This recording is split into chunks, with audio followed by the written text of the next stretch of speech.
তিনটা জিনিস খেয়াল রাখতে হবে। কয়টা জিনিস ভাই? আমাদের জীবনের প্রতিটা কাজই ইবাদত, যদি সেটা রাসূল সাল্লাল্লাহু আলাইহি ওয়াসাল্লামের সুন্নাহ মতো করা হয়। তিনটা জিনিস খেয়াল রাখতে হবে। কয়টা জিনিস ভাই? এক, সেই ইবাদত হতে হবে আল্লাহর সন্তুষ্টির জন্য। এই যে আমি স্ত্রীর মুখে ভাত তুলে দিচ্ছি, তার কাছ থেকে কিছু পাওয়ার আশায় নয়, আমি দিচ্ছি আল্লাহর সন্তুষ্টির।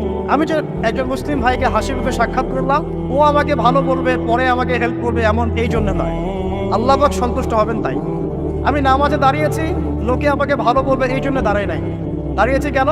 যাতে আল্লাহ আমাকে কালকে আমাদের মাঠে বাঁচাও। আমি দাড়ি ছেড়ে দিয়েছি কেন?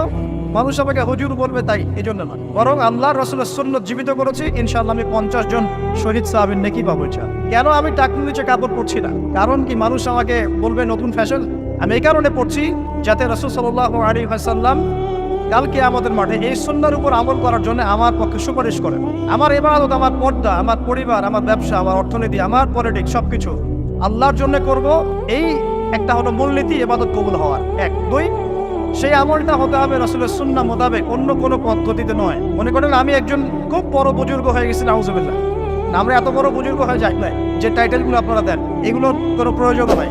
এখন একজন বড় বুজুর্গ এসে যদি আপনাকে কোনো ইবাদতের পদ্ধতি শিখিয়ে দেয়, এই পদ্ধতিতে ইবাদত করো, অনেক ভালো হবে, কিন্তু ওই পদ্ধতির সাথে রাসূলের এবং সাহাবীদের পদ্ধতির কোনো মিল নাই।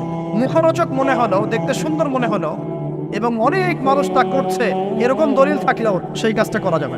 কারণ কি? কারণ সেই কাজটা রাসূল সাল্লাল্লাহু আলাইহি ওয়াসাল্লামের সুন্নাহ মাফিক হয়নি। আল্লাহ রাসূল করেন নাই, সাহাবীরা করেন নাই, বাস আমি করবো না। এবং ইমামরাও করেন নাই, পরবর্তী জেনারেশনে কেউই করেন নাই। এখন যত ভালো টাটকা মজা লাগুক, দেখতে সুন্দর লাগুক, বহু মানুষ করছে, এইসব দলিল ইসলাম টিকবে না। আল্লাহ পাক বোঝার তৌফিক দান। এক নম্বর শর্ত আল্লাহর সন্তুষ্টির জন্য হতে হবে। দুই নম্বর রাসূলের পদ্ধতিটা হতে হবে। তিন নম্বরটা বেশি ডিফিকাল্ট। প্রথম দুইটা পার হয়ে গেলেও 3 নম্বরে গিয়ে আমরা আটকে যাচ্ছি। আর রাগটা করবেন না তো। 3 নম্বর হচ্ছে রিজিক হালাল হতে হবে। রিজিক হালাল হতে হবে। পশ্চিমের আদলে গড়া এই পুরো বিশ্বের বেশিরভাগ মানুষের রিজিক এখন হারাম। কেন হারাম? কারণ কোনো না কোনো ভাবে আমরা সুদের সাথে সম্পৃক্ত হয়ে যাচ্ছি, কোনো না কোনো ভাবে।